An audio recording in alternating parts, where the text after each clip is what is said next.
Before you finalize that ticket, before you set that roster, you need the edge.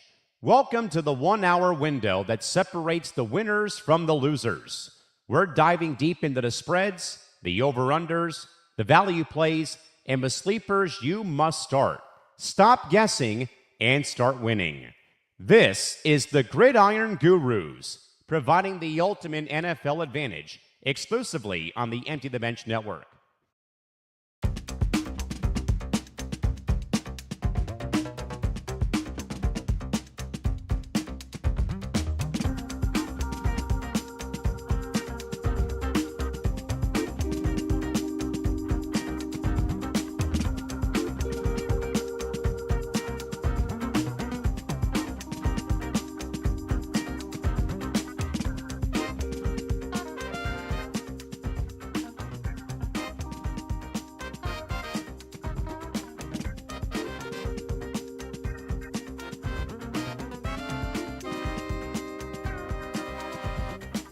All right, good morning, everybody. It is 11 o'clock, and we are here for our show, Gridiron Gurus, for the Divisional Round of the playoffs. And that is a huge thing. I mean, please remember to, follow us on the ETV network and follow the show at ETV or TFB Forecast ETV for more shows like this. I mean, we always have fun with them, and that way you guys can kind of get an inside scoop on who we think is going to win and who should have the edge in the games. But let's get started here.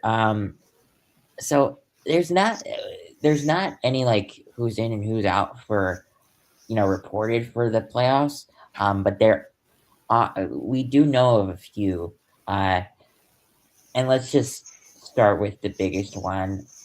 Bo Nix fractured his ankle last night, and that was devastating. I mean, first off, that game goes into overtime, and it was a great game all throughout, pretty much. But then on the second to last play of the game for the Bills and Broncos, Bo Nix just takes the ball and tries to run and fractures his ankle. I actually thought that he fractured it on the kneel down, which makes no sense. Because I think that's what he did.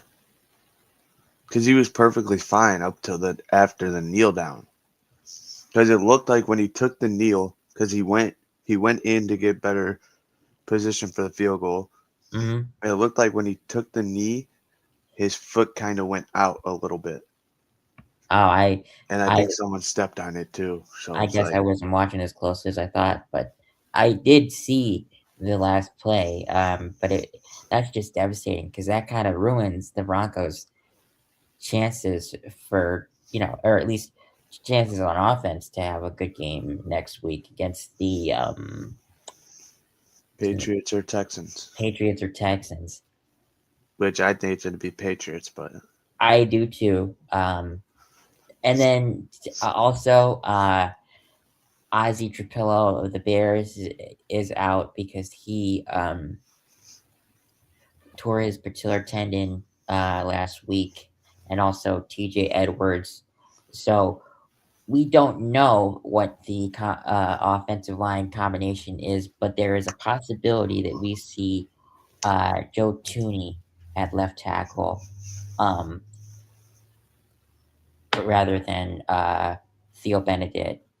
And then someone like Jordan McFadden or Luke Newman at guard for the Bears tonight. But that's all that we know for who's in and who's out, per se, because there's not much of a long list of injuries anymore because there's only 4 teams left. I mean, Nick McLeod is out also, but that's not, a huge thing for the Bears. But that's all that we know. But why don't we go into our next topic where we recap the games from last night? I mean, we kind of touched on it a little bit before with who's in and who's out. But Bills and Broncos game was a great game. I mean, it was back and forth all game. But what killed the Bills was the turnover margin. I mean, the Bills had 5, I think, and it was just bad. I mean, and honestly, I thought that this was the year that Josh Allen would have his chance because he didn't have to deal with Lamar or Patrick Mahomes. But I mean, just seems like whenever Josh Allen gets into the playoffs, whatever team he plays is his kryptonite. I'm sorry, but the game was back and forth all the whole time, and I mean, the Bills did take the lead for probably like 5 minutes of the game, which in actuality is probably like in total 30 minutes of a game because you have to factor in the timeouts, the commercial breaks and all that stuff. But the Broncos came up victorious, but at what cost? You lose your quarterback. And I'm not counting, Sean Payton out at all, but your backup is Jared Stidham. Has he done anything great during He's 1-3 as a starter, and his only win is when it was his first start. He had like 360 yards for three touchdowns and 2 interceptions. And I mean, next week he's playing the Bronco or the Patriots or Texans, right? Mm-hmm. If he plays the Texans, they're losing. There's no question. Honestly, both of those teams, I could see him losing to because the Patriots have a great defense also. But they have a great defense and a great offense, so it's like. But between like the who I would say you could toss it up into the loss column right now, it is the Texans. I will say that. But I mean, I'm not counting out that Texans team. I'm not so good. I'm not counting them out either. I'm just saying, like, I think that if you want to say who would have a better chance, like to like just blow them away right away, would be the Texans if they were to play the Texans. Okay, so. yeah, that does make sense, but that it's just with this Texans team, you have to double both edge rushers. Yeah, you can't do that. No, you can't do that because that means your center is 1-on-1 with 3 people. Yeah, or two normally, but yeah, because they normally run four men down. Your center's 1-on-1 with 2 people, so but you can't do that. You can't double both Danielle Hunter and Will Anderson. They're so good, and then you have Derek Stingley Jr. out there, who's an absolute stud. So it's like tough with the Texans, but if there is a team that's going to beat them, it is going to be the Patriots. Like, oh yeah, that Drake May, there's a reason he's second in MVP voting right now. So, but yeah, and I mean, so the Seahawks advance. So whoever wins tonight between the Bears or the Rams has to go to Seattle to play the Seahawks, which, I am just going to come out and say us Bears fans were rooting for the 49ers, but I don't think it would be as difficult to beat the Seahawks as people think. No, it was more we're rooting for the 49ers so we can get that third home game if we do win tonight. Oh, is that why? Okay. Yeah. Got it. Because we would get another home game against them. That's why we were rooting for the 49ers. Got it. All right, let's see. Going into the next topic, I mean, game of the week. I mean, I usually think we had it. Yeah, we had it. It was the Bills and Broncos. I'm gonna say it was the Bills and Broncos because you can't necessarily say it was the Seahawks and 49ers when the Seahawks throw 41 on them and the 49ers only score 6. But the Bills and Broncos, for them to have be in the game the whole time, for it to end in 33 to 30, that's just game of the week. I mean it. And honestly, I mean, there is argument that you could say that the game of the week is coming up tonight. And I think if you want to say that there's 2 games of the week, you could say it's the Bills and Broncos and the Bears and Rams, because this is really going to be a test for the Rams, because they don't play in weather like this. They play in 70-degree weather all the time, heaters and all that stuff. The Bears have been practicing outside with no heaters on, nothing, to get ready for today, which I think is a great advantage. Yeah. I mean, right now I would coin game of the week to the Bills and Broncos. I'm just gonna say that. And Yeah. I am wearing my Caleb jersey. I think he needs a little bit more luck tonight. So it seems like every time that I have worn my Caleb jersey, he's had a pretty good game. So I'm hoping that I give him a little bit more luck today. I love my Loveland jersey, and I did not mean to. That was not. I did not mean to pawn there, but I do love it. But I just want to give Caleb a little extra support tonight. And I mean, see, the thing about tonight is I'm not really worried about the secondary of the Rams. I'm worried about the front 7 of the Rams. I'm not even worried about the front 7. I'm gonna be honest. Yeah, Jerome Verse is very good. Don't get me wrong. Jared Verse. Whatever his name is. Verse, he's good. Don't get me wrong. That defense is not the reason I'm scared. I'm scared because on offense they have Matt Stafford, Puka, Devontae Adams, and Kyron Williams. That's why I'm scared. That's a totally warranted reason. It's just I don't know how they're going to necessarily handle the cold is my problem. Devontae Adams will be fine. Devontae Adams will be fine. He will be fine.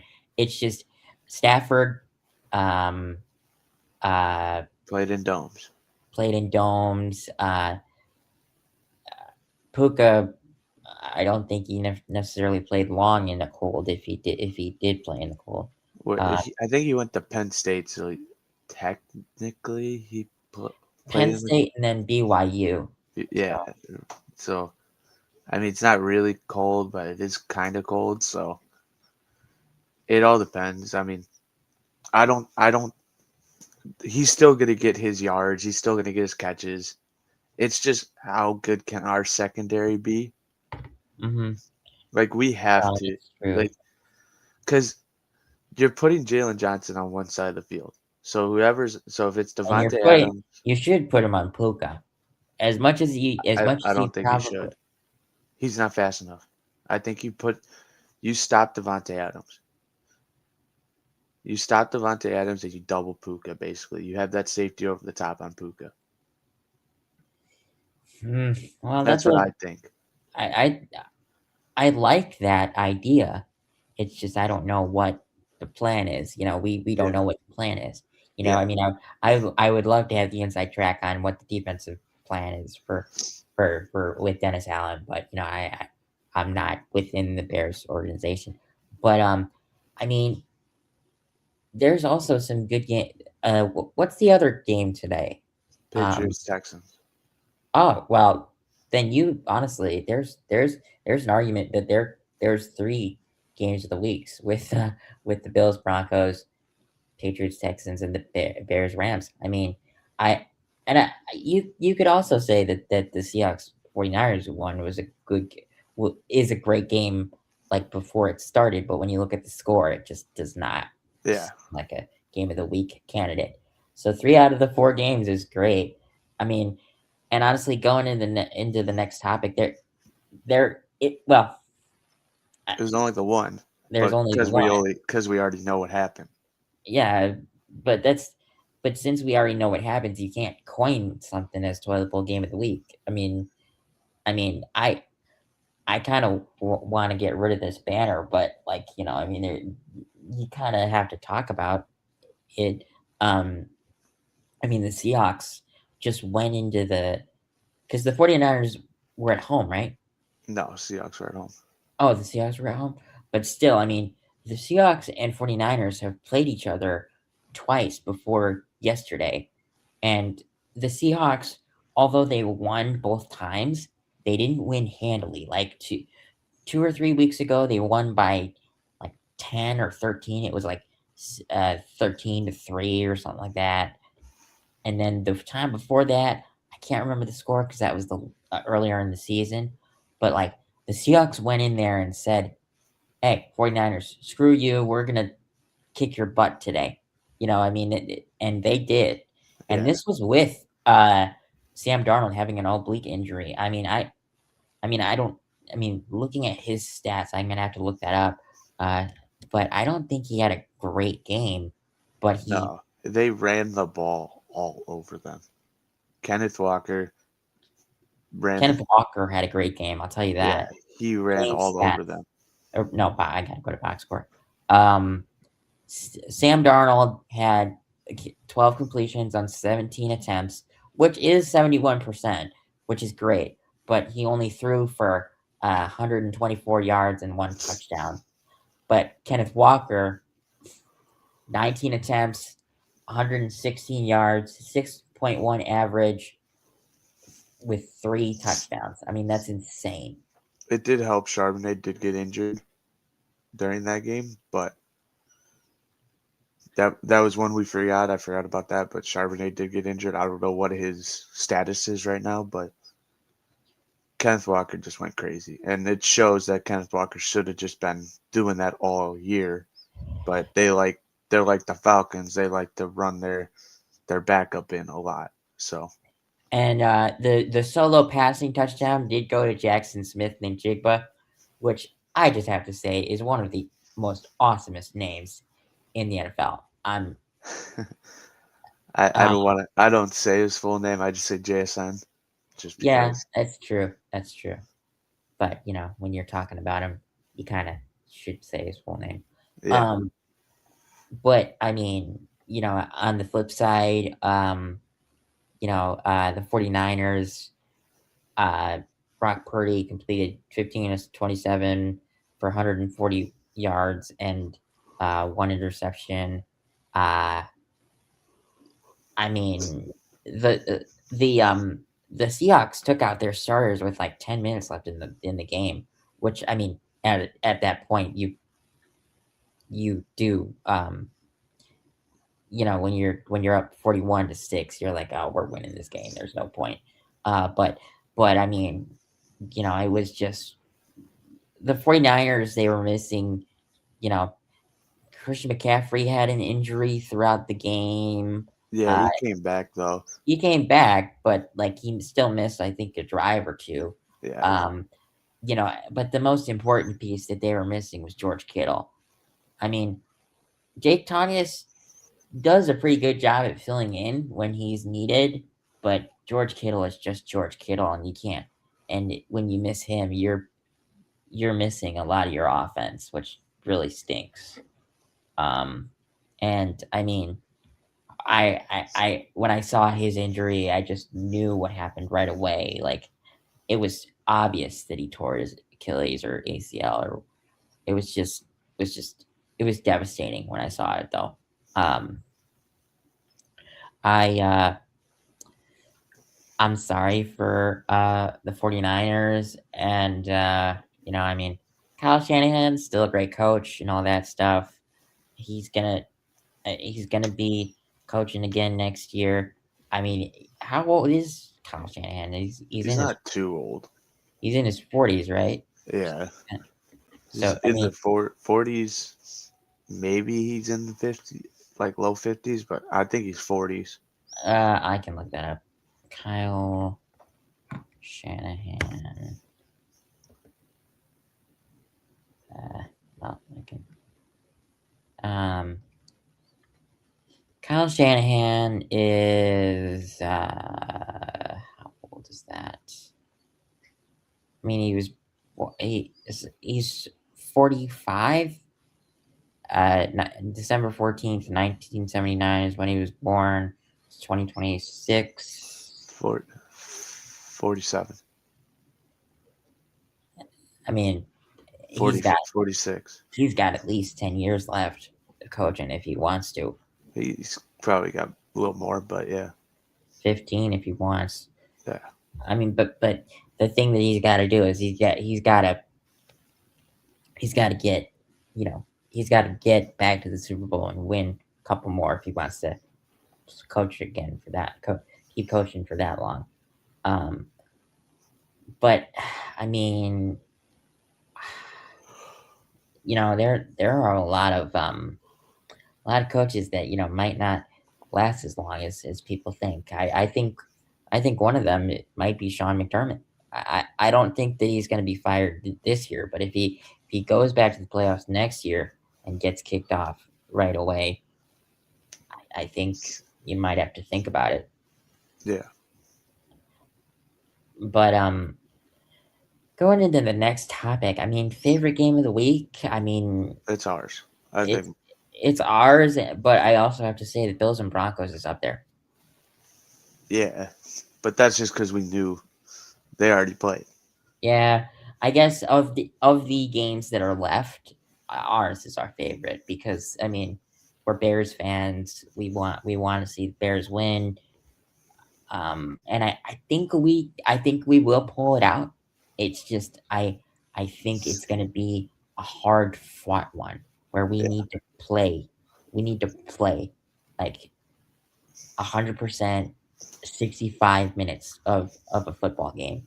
And I say 65 minutes because we need to play better all game. Like we can't. Like the only way that I'm okay with a comeback in the fourth quarter is if it's a 7-point comeback at the end of the game. It's not. I don't think we can have a 25-point comeback, out of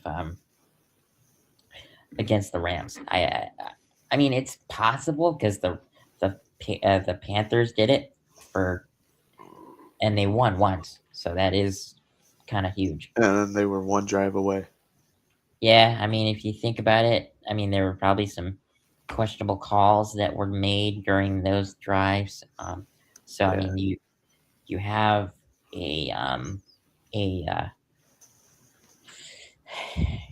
a reasoning to think that we can easily come back in a bigger deficit. It's just as much as I love the comebacks, I don't want to see that this game, and I don't. Yeah.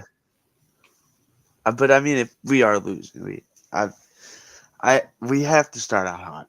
Like we say it every week. We got to start out hot, and then they come back and win. It's this game. You have to at least you don't have put a up choice. point. You can't be punting 4 times in the first half. So if I was Dennis Allen, because in the second half of the Packer game last week, we forced 3 or 4 straight punts. I would come out in that defense all game to see how the team adjusts to it until they can move the ball. Yeah.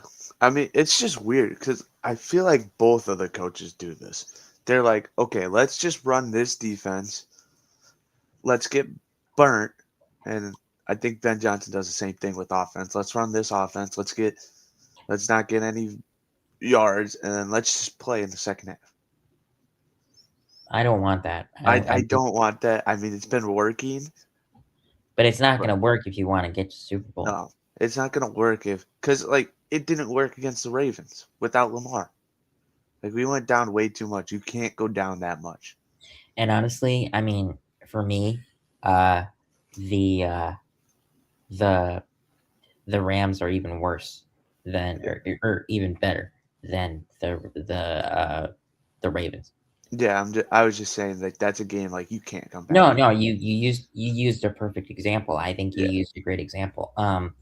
But I mean that game's at 5:30 tonight. It's and I honestly, usually I do go home back to school today because school starts back up for me on Tuesday. But with the Bears playing at 5:30, I'm You I'm can't. staying home. I'm watching it with my dad. I'm uh I am not going to my friend Zon's anymore because we got a bunch of snow last night, and I don't want to risk my car, the day before going back to school. As much as I have wanted to watch a game with him, I can't. He's in Downers Grove. That's an hour away for the people that don't know, and and I and with the game at 5:30, that means I'm going back. I'm getting back to my house at like 10 o'clock, going to bed, waking up at 8 o'clock in the morning to get back to school. Leave my house probably around 10 to go back to school so I can get back to my dorm around like 2 o'clock, which is a normal time. That my parents can drop me off, get back on the road, and get back home with some sunlight, before they have to, you know, deal with the darkness while driving. Because that with daylight savings, it gets the gets dark at 5:30 or 5 o'clock at night. It's crazy. Yeah. I mean, I did drive on the roads. Like this is kind of important for the Bears game. There was a lot, like not a lot of snow, but there was snow. So I don't know how the Rams will deal with that in per se. Yeah, they are gonna. They're still the Rams. Like they're still gonna play football. Like they're still gonna Yeah, play their game. But yeah, like they're still gonna play their game. It's gonna be fine. Yeah, Rome said it perfectly. I don't know if you saw the interview. He's like, he said the weather does matter because that's when he oh, was talking absolutely, about it the totally matters. heaters and stuff like that. He's like, weather does matter, but they are a great football team and they're gonna figure out a way to play. So we got to play our best. Oh yeah, no, we gotta play 110%, 60 minutes of football. You can't slack off for half of it. Hell, you can't even slack off for a quarter of it. I'm Yeah, sorry. I Um, mean, maybe the first quarter you're getting a feel of the Rams, but then you have to play in the second, third, and fourth.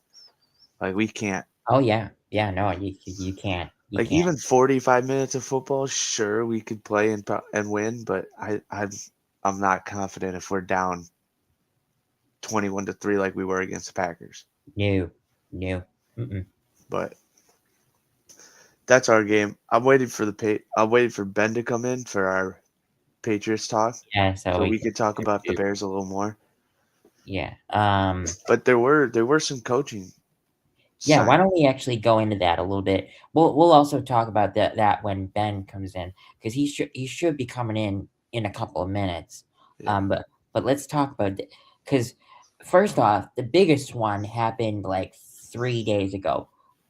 Like it was reported like Wednesday or Thursday that the Giants were set to hire uh, John Harbaugh, and then it didn't actually become official until yesterday or Friday, Friday. Friday or Saturday. Yeah, Friday or But Saturday morning. I don't know. Saturday One of the morning, two. Saturday morning was when it happened for the Giants, and I have to say, I applaud the Giants for finally going out and getting the most highly coveted uh, um, a coaching candidate. Because honestly, I will say this: I did not expect Harbaugh to get fired. No.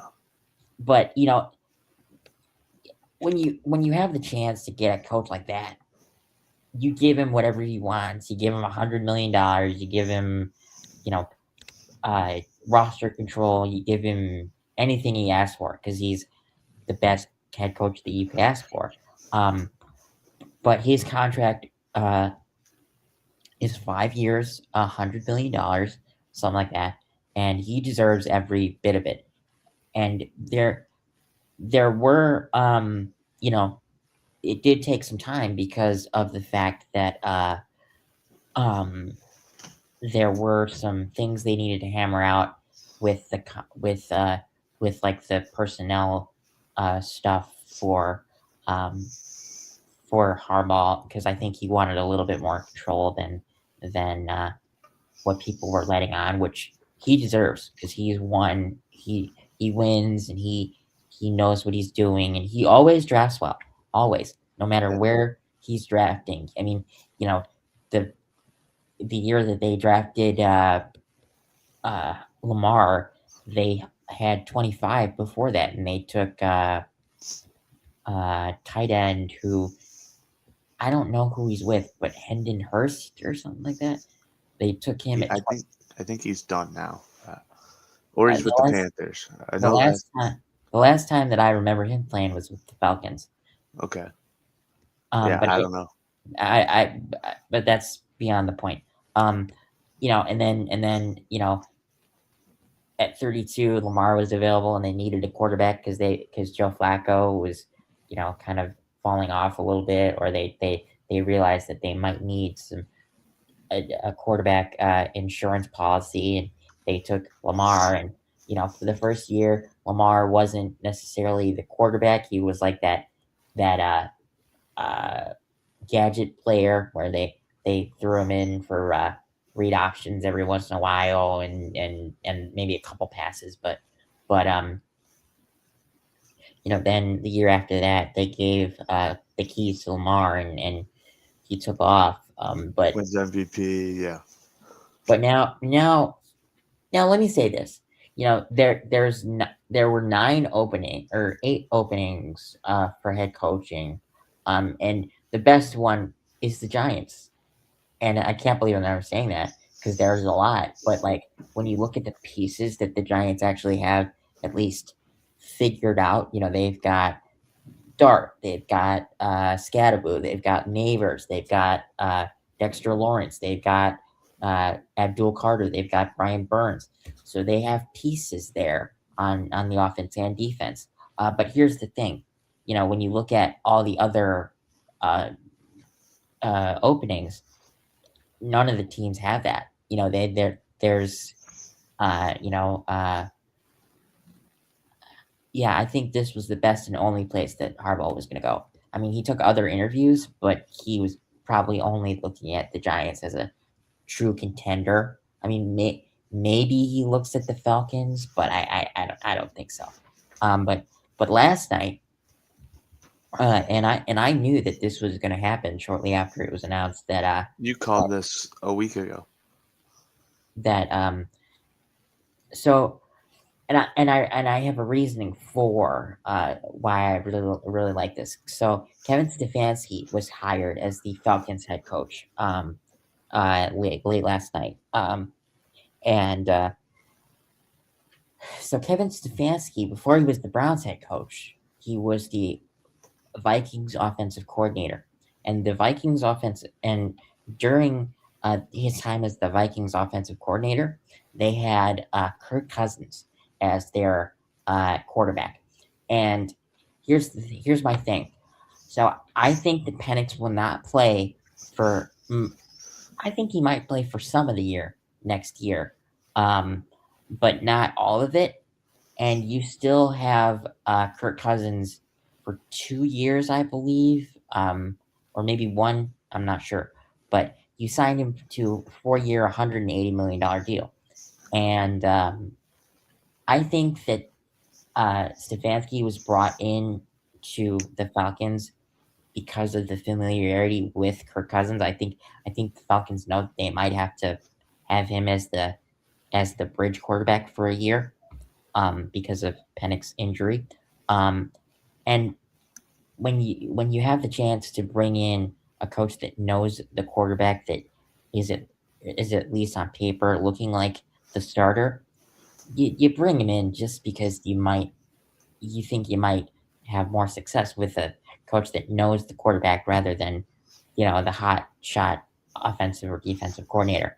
And I mean, they are expected to keep on Jeff, the DC. I don't know how to say his last name.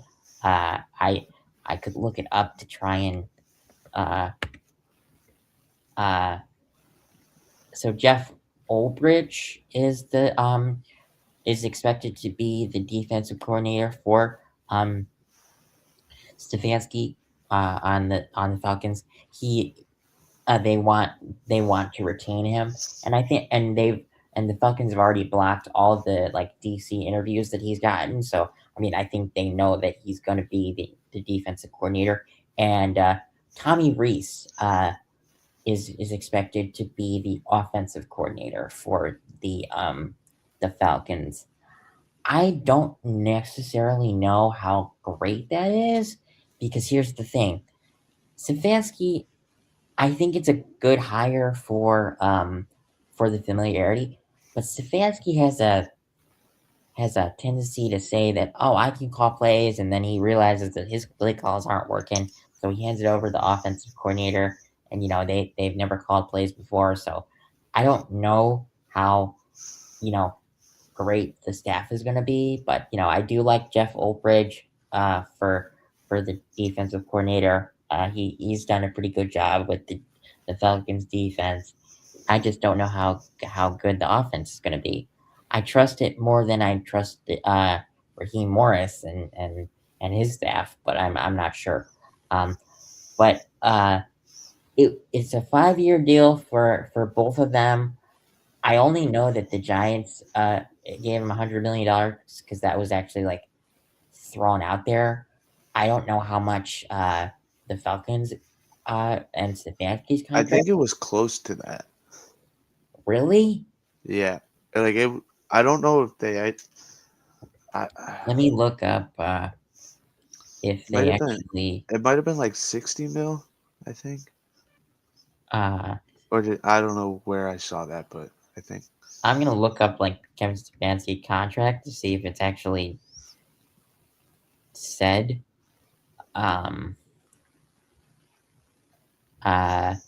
So on Bleacher Report, it says that it's a 5-year deal. But it does not say. Does not say how much. The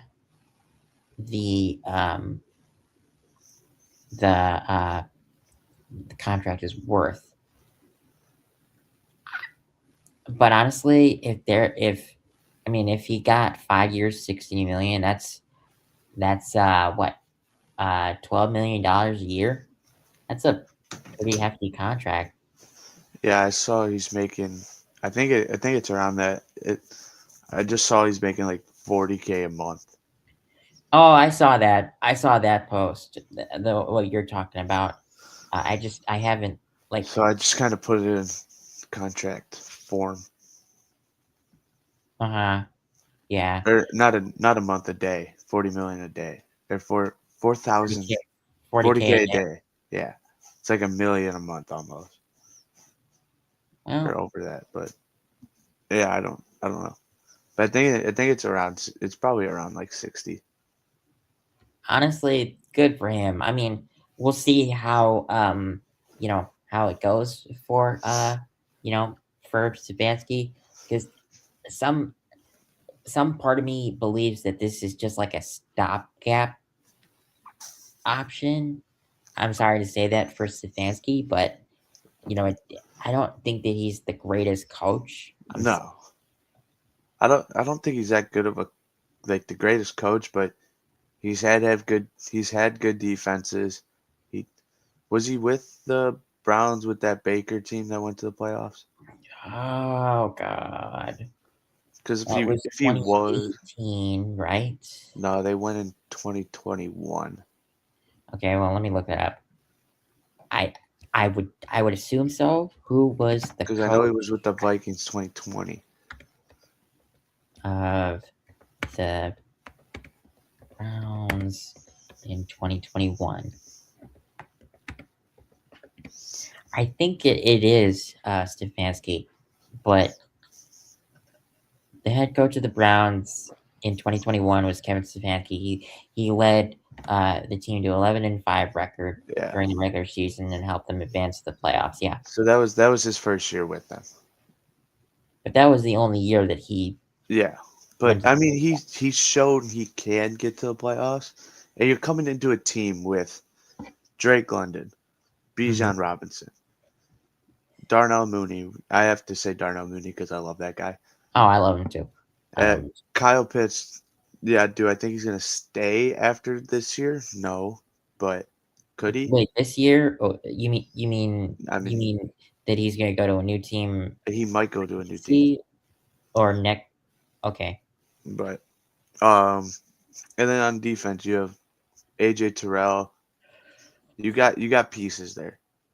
you So I got mean, Peach Pierce. You got you're not AJ far Terrell. off from playoffs. You were just 8-9. You're not far off from playoffs. I mean, you could come in realistically go 9-8 in that division and make the And playoffs. probably make the playoffs. Yeah. So I mean, it all depends on how he uses his weapons.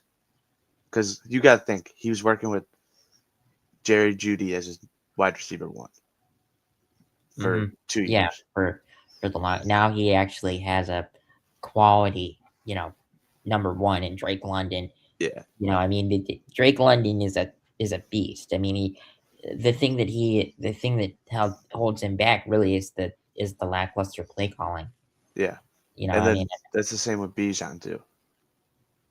and still Bijan Robinson still had probably like 3 or 4 40-point fantasy games. Yeah, I mean No, probably it's. two, but But I think if you count the right, if you count the Rams one, but yeah, no, yeah, no, that I think this is a good fit for him personally, just because it's like more of a, it's like a middle of the road team where you could make the playoffs and you maybe could do something in the playoffs oh, depending absolutely.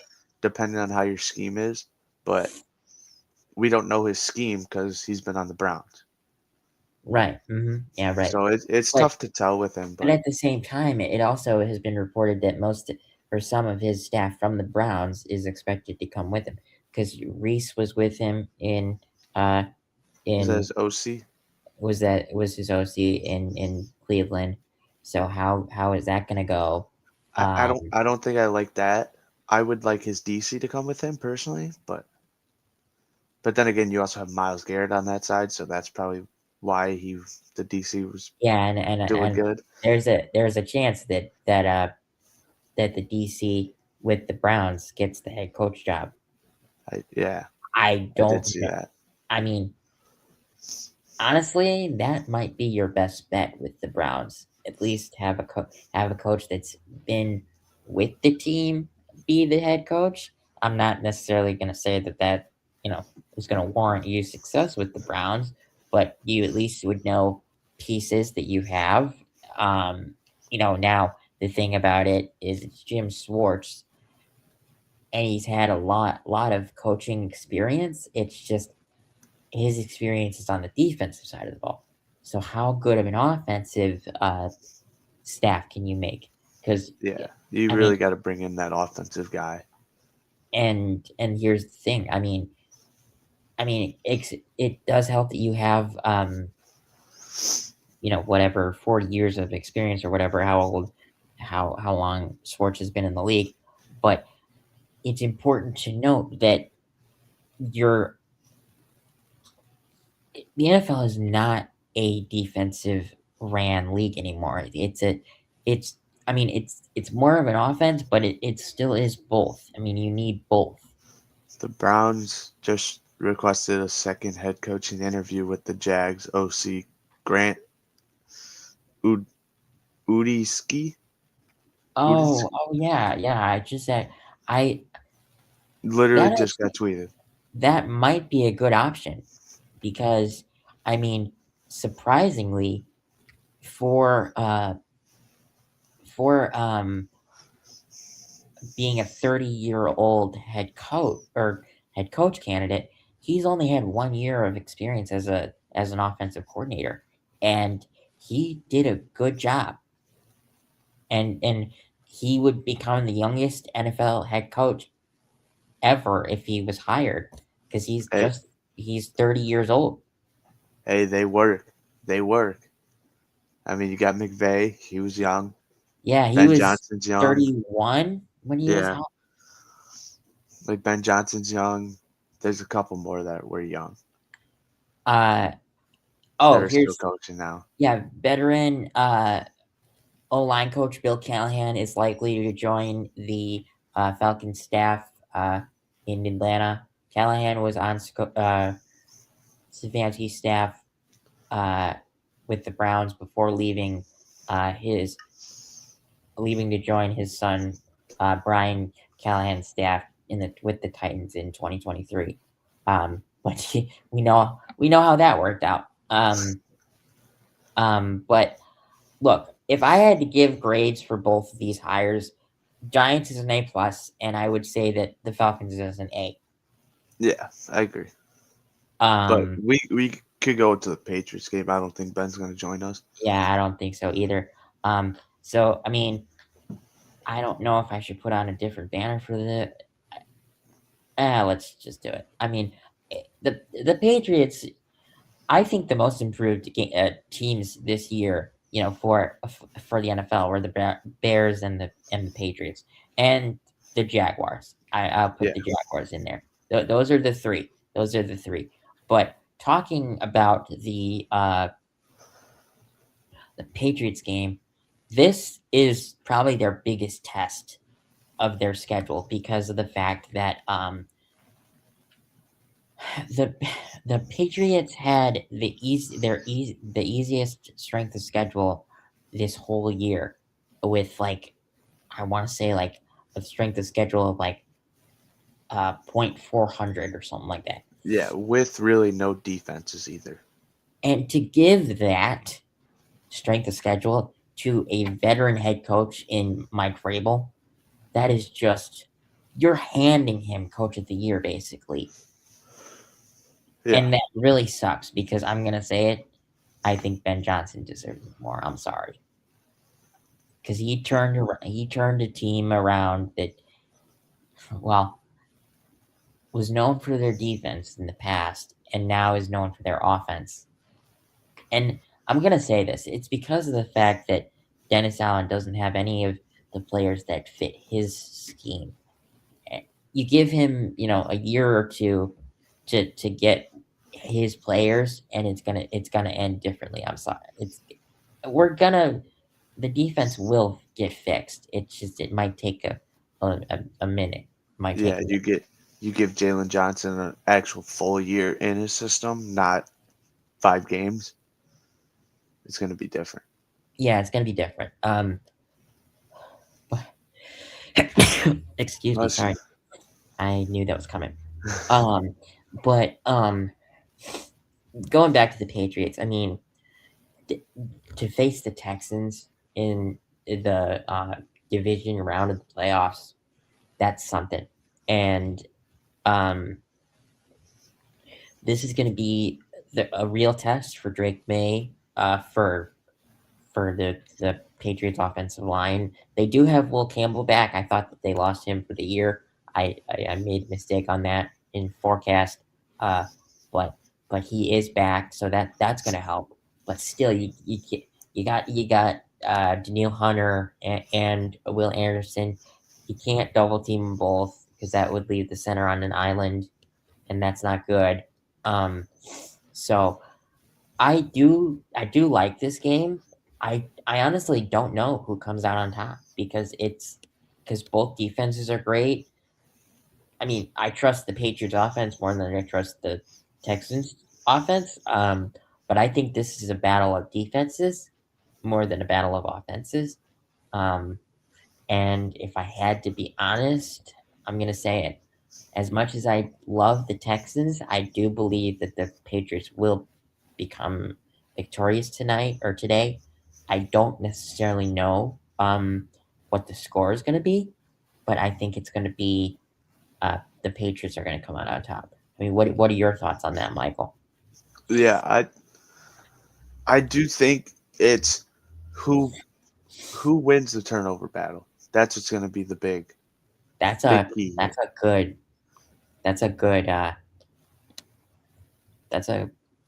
that's a good statement to make. Because I think it's going to kind of be like how that Bills-Broncos game went, like with the turnovers, where whoever wins the turnover battle wins the game. Oh yeah. Mm-hmm. Because I mean, this Texans defense, they get so they much get sacks. turnovers. They get They get turnovers. sacks. They get sacks. They get Yeah. everything. And that's the thing. Like the Patriots, their really bad turnover game was against the Steelers. Great defense. Mm-hmm. You can't have that. If you're gonna No, win this playoff game, you can't have that turnover fiasco you had. You can't turn over the ball 6 times. So it all depends on how. And if Drake May comes out and he shells or he throws all over their defense, they're gonna win this game very, very easily. Because that Texans offense, CJ Stroud is not playing football. He is not playing good at see, the all. thing about CJ Stroud is it seems like he has like one good quarter and then 3 bad quarters. Like Yeah, what was the game where he came out and he threw for like 150 yards in the Chargers. first quarter? Against the Chargers, and then the Chargers just for the 3 quarters of the rest of that game just picked him apart. Yeah. I think he had like 100 total yards the rest of the game Yeah, passing. but because of that defense, the Texans still won. That's true, but they barely won. They won by 4. It was 20-16. But thank God for the defense because I mean that's the whole thing. Like CJ Stroud, I think he's just way too full of himself and he's like way too cocky. Because I don't know if you noticed, but ever since he played Caleb and he gave Caleb that little advice. talk, Yeah, he's been terrible. I do remember that. He has been terrible. Like after his rookie season, I put him in the top 10 quarterbacks. He's nowhere near that anymore. No, you're right. He's way too cocky. He thinks he's one of the best quarterbacks in the league. He's not there. He turns the ball over way too much. You have to get to the Super Bowl before you can coin yourself as one of the best quarterbacks. Yeah, but that's what he thinks. But it's neither here or there. He's an Ohio State quarterback. They don't turn out unless you go there for 1 year and then go somewhere else like Joe Burrow did. Yeah, it feels like and whenever a Ohio State quarterback gets drafted, they may have like one good year in the NFL, and then they're a career backup for the rest of their career. I mean, look at Justin Fields. I mean, he was the quarterback for the 4 years that he was with the Bears, but then now he's just a career backup. I mean, the Jets were desperate, so they gave him $40 million to be their bridge quarterback. They're probably going to let him go. Keep on going. I don't necessarily know if that's the best option because the Jets are at number 2 in the draft. And that's why Oregon's quarterback is staying another year. Is staying at Oregon. So you have to take the quarterback from Alabama, Ty Simpson or something or whatever his name is. And I will say this: Alabama quarterbacks pan out more than Ohio State quarterbacks. But I mean, I'm gonna look up his stats right now. I just want to go in a little bit more about this CJ Stroud. Go ahead, man. He makes me so mad because, like you said, he plays one drive where he'll score, but then it's nothing. Like there's no yards, nothing, 3 and outs because he just makes me so mad because what he did with Caleb, but it's just he's just not good. I don't know how to say it. He's just not good. And he's going to get $60 million a year because he's went to the playoffs twice in his 3 years. Mm-hmm. And that just pisses me off. See, here's the thing when you look at Ty Simpson. The dude is on 1 year of production, and his 1 year 3,500 3,567 yards, which an average of 7.5 yards per pass, 28 touchdowns to 5 interceptions. But that's his only starting year, because you look at the other years, he completed 14 and 25 in 2024 for 167 yards. He completed 11 of 20 in 2023 for 175 yards or 79 yards. And then in 2022, he completed 4 of 5 passes for 35 yards. So he has 1 year of actual production, and 3,500 yards is better than some, but You know what not that reminds me great. of? What? You know what that reminds me of? McCarthy? Mitch Trubisky. Ooh, you know what? That's 1 a year of good one. production. Went number 2 in the draft. Has an okay year 2. We go to the playoffs, and then he doesn't play Falls as off. good. Yeah. So, I mean, if I were the Jets,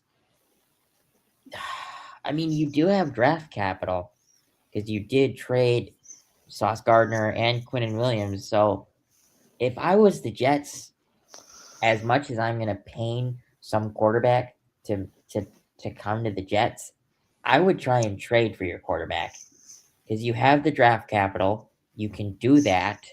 And then you at least don't have to, you might have to give up number 2, but at least then you don't have to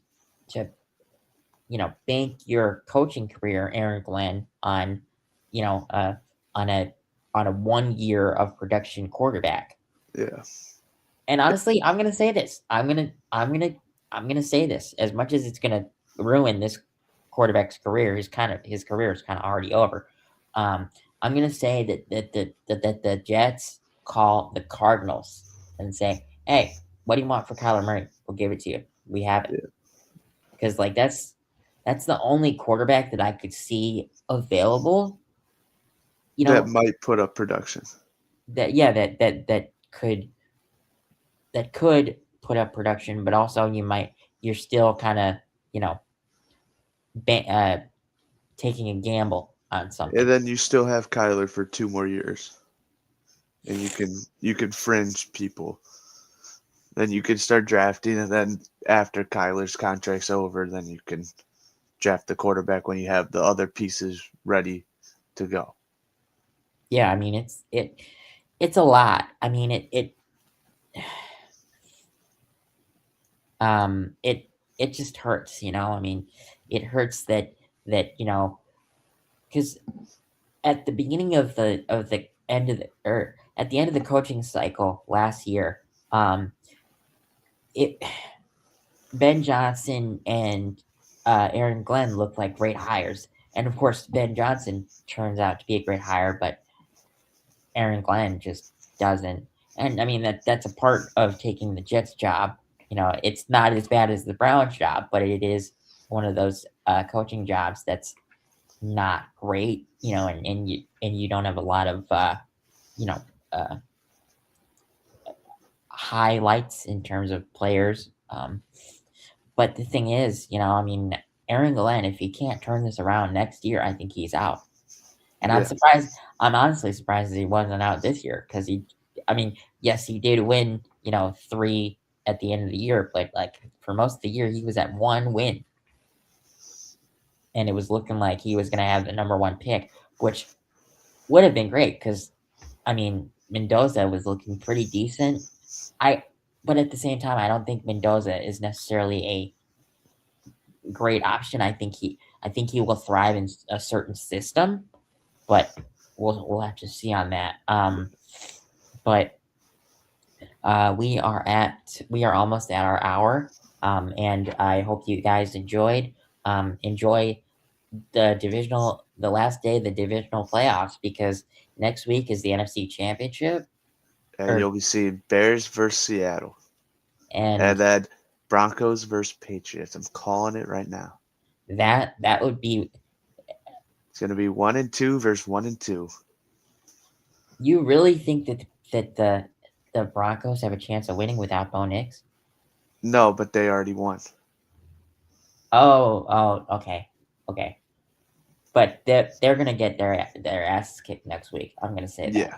The Broncos are out. I'm sorry if there are any Broncos fans of the 73 watching, because that's a pretty good number for this show. But we're at our hour, so hope you guys enjoyed. And hey, we still got 3 hours until football, which is kind of weird. But have a good day, and we'll see you guys around. See you next weekend.